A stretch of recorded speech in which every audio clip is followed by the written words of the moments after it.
Today I've done a service this morning. This car here is another service. This is a taxi company that I managed to get the work from them. So I'm doing full service, all the filters, checking the brakes and all that stuff. I didn't film, I had another car for the same company that I put a ball joint on.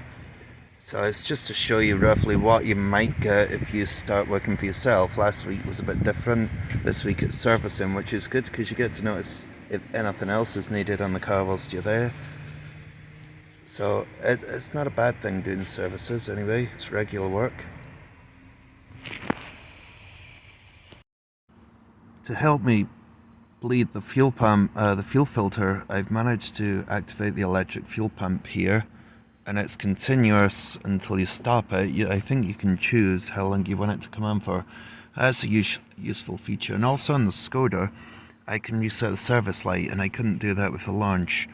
So far I'm happy with this. They all do something that another one won't. You can't just have one scan tool. This is what, the 908. It's not the Pro though, I wasn't going into programming just yet. A lot of the places I go to, I don't have internet connection or a good connection for my phone. Okay, let's stop that. And that's what it was, so it's without time limit. So that, I'm gonna see if it'll start. No guarantees. Well, it started, but it might cut out. No, it's gone, so I've changed the fuel filter, you see, that was the whole point of this. Another job, that's 2 hours that I charge. I thought there was somebody coming to chat. That's 2 hours that I charge for a big service, 1 hour for a small. They get their own parts here, so I just fit them. So it's easy enough for me. Some days you make some money on a service, you can make not bad money. If you get 2 in one day here, that's okay. Sometimes that happens. But it's easy work, and the scan tool's working. I've just got to pay for it now. I bought it, I've paid for it. I mean, I've just got to make it pay for itself. Maybe I'll get to do some diags with it soon, see what it can do.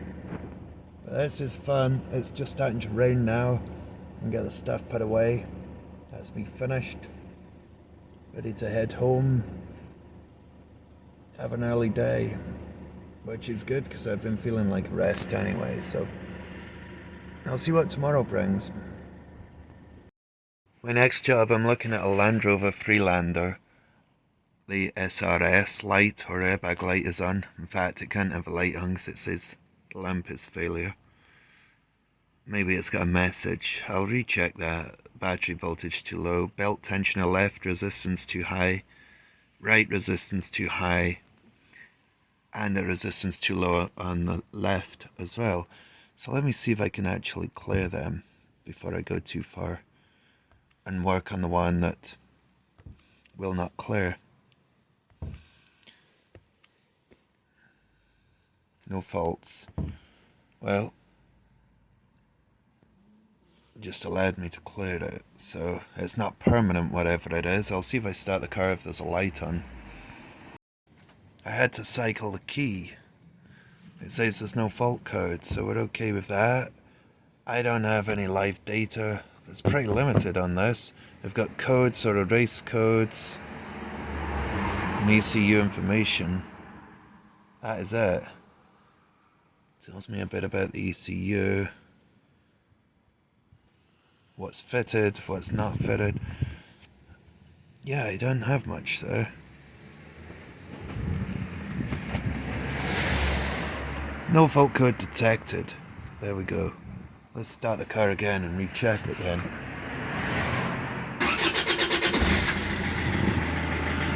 Let's recheck that now. No fault codes. Is the light on? The light is on. So I think what I need to do now is come out of that module. Escape. I'll come all the way out because the light's on because I'm still in that module. So if I come out of it, now the light's out. So the problem I might just tell him what the problem is and tell him that the fault code's cleared. Anyway, there's a code read. That's nothing more than a code read if that's all I do. I'll maybe look at the wires at least. Just whilst we're here, we don't want to be parts changers or anything like that. We actually test 2.8, 2.7 ohms in the pretensioner. Notice I'm putting in a cable tie. If I don't do that, it will just bridge them together. Well, now that I've removed this, right? There you go, that's it. Now I've removed it. 0. It's going up a bit. Yeah, so that's fine. That's got something that touches the pins together. That's why it goes to 0. So I check it with a cable tie, just because it's plastic. So I'm going to plug that in, do the same on the other side. So then, if I'm happy both sides are about, that was what, 2.7, 2.6 or something, I'll check the other side, see if that's the same. I'll connect that together with 2 hands though. So now I'm on the other side. I've got 2.9 ohms, 2.8, roughly the same. So the tensioners are probably fine. I'll just show you that I've got squeezed in there. Pull that out. I think tensioners are fine. It might just be a low battery voltage. That was one of the faults. I don't know what's going on. Maybe they were disconnected at some time, but if I just leave it with a cleared fault code, I'll write a diag out, code read, very quick diag to check the tensioners. I'm happy with them. We'll leave it at that. No point going too far. I've got plenty more stuff to get on with today. And I'm already behind. One last time, if you ignore the glare, I'm going to put the ignition on. SRS light, you see it right there. Let's start the car.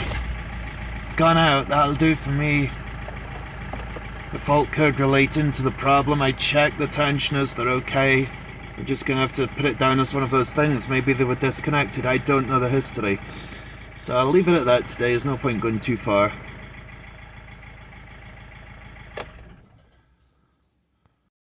Next I'm using this kit from AES Wave. Now this is a much better improvement. I've got connectors that actually fit exactly what I want.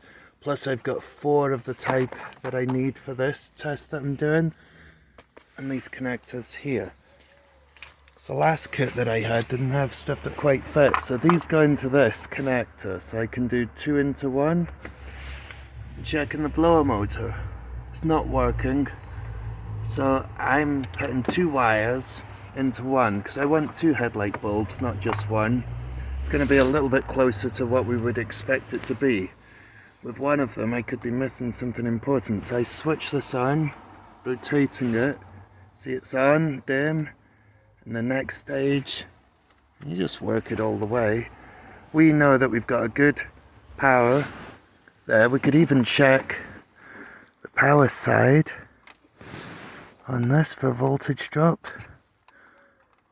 I can't even get to it, 1 second. I can do it one-handed, but I've got 11.5 on the power side and 0.3 on the ground side on both bulbs. I'm going to turn it back down. See, they've just gone out. So that's fine. A better way to test it. If I don't have any bulb at all, what would I have? Well, I'll show you. So I don't have any bulb at all on the power side when I find that one. That's the other one.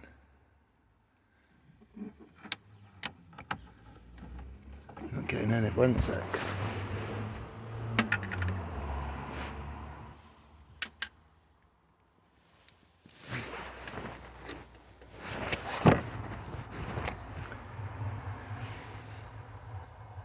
Without a bulb you get 12 volts and you can rotate the knob and turn it down a setting, it's still the same. It never changes. You need a load in the... Sorry about that, I was using the hand with the phone. So I'm on a higher setting there, right? There's 4. So with 4 you get 12 volts. And on the ground side we've got 0. And you turn this down to like position 1. And on the power side, no load, it's still 12 volts. So you need to load it, but trying to be careful that I've got something similar. It probably really needs 3 bulbs to be what you would expect. The last one I had was around 14-15 amps. That's only going to be about 4.5 amps each bulb. So that's not even enough like that, but it's better. I could miss something. And it was something I watched on a Dave Sturl video, checking glow plugs with a test light, making sure you've got a good enough test light that's suited for the load test, otherwise you could miss something. So in this car I'm using two bulbs to make it closer to what it should be. Like I say, 3 would probably be better, but that's fine.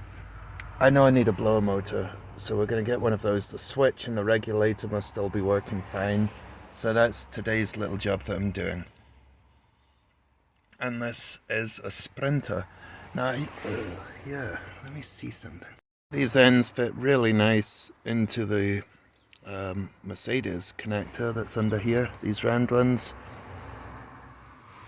for the blower. So it's good to have something that works. Instead of using, like, I bought a cheaper set, wasn't the same company, and it never really seemed to fit much of what I wanted. So I sometimes made the test almost inconclusive because you couldn't be sure it was a bad connection or something like that. So when you've got confidence in your equipment, it makes testing a lot quicker and easier.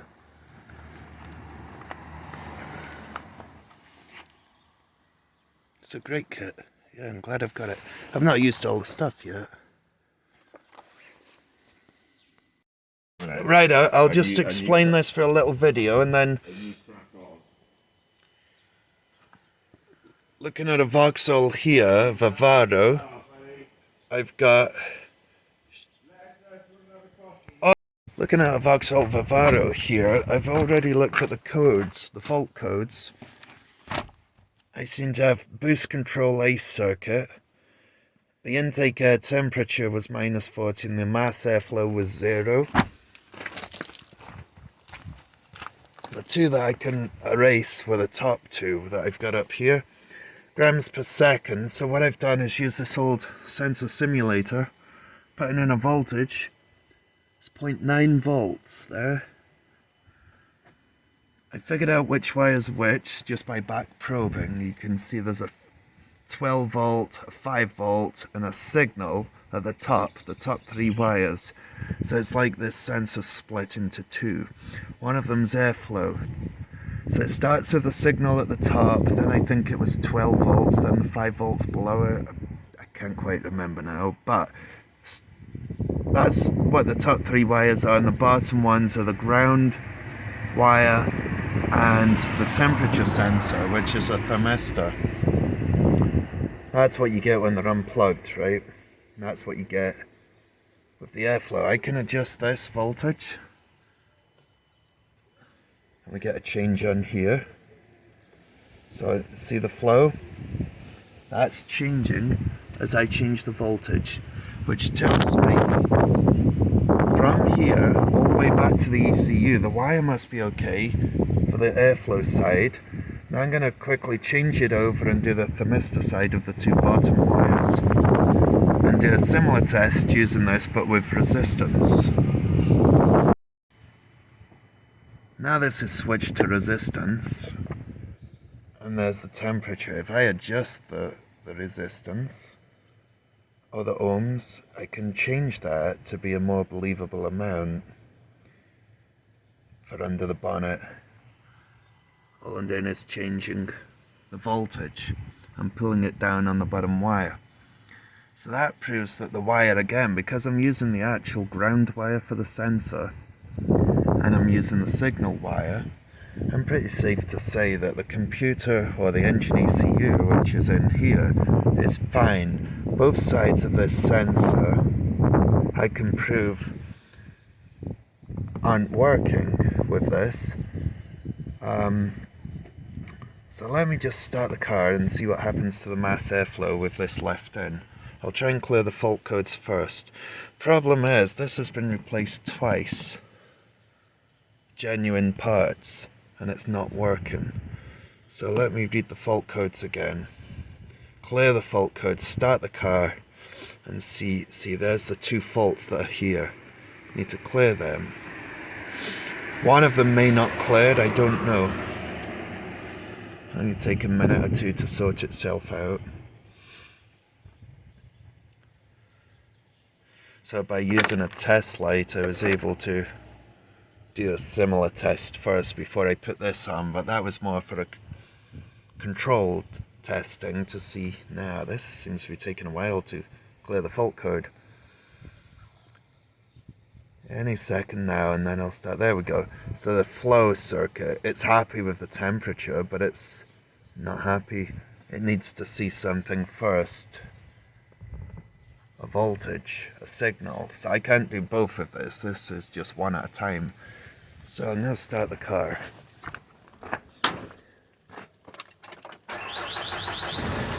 Now it's running.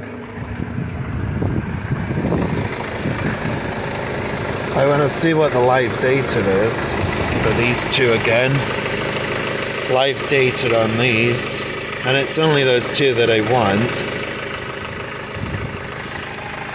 Nothing. I thought if I got that one to be okay, maybe then it would start being able to calculate this, in case that was a knock-on effect of that. So that's got what it needs, and it doesn't work. It doesn't have the 5 volts coming into the wire from the computer. It seems to be that it should be coming out of the sensor going that way, because that's the way I'm putting it, and it works. But at least we know the wire's okay to there. Just gotta figure out why both sides of this sensor don't work. Let me have a look at the plug in better detail and see what I can find. This is the same with it disconnected. I'm on the brown wire for the airflow, and I can control that. I can turn that. So we know this is okay when we look at the voltage. 1.7 volts. 9.6 grams. So that I'm happy that one's working. And the other one, it's not even plugged in. Makes me wonder whether it was getting plugged in all the way at all. So let's just check that then. Check it for tightness on the fit. So between removing the white bit, tightening the pins in the wire, now I can clear the fault codes. Don't know if you can see that. You can't, can you? It says no fault codes. There you go. No fault codes. So let's escape from that, go into the live data, bring up the two relevant ones, start the car, and see what we have. So air intake, mass airflow, select those two. I'll plug this in and start the car and show you what happens. First of all, there's no lights on the dash. We have an engine light, and we had the one that looks, I think it was like a card or a spanner. That's also a fault. They've both gone out, and now I'm going to check. We've got the fault codes gone, the engine lights are out.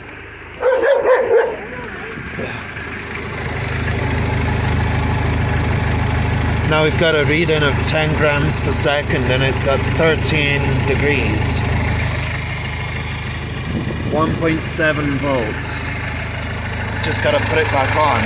We're done. It was just the connector, and the terminals needed tightened up, and it's too tight to fit it in with that.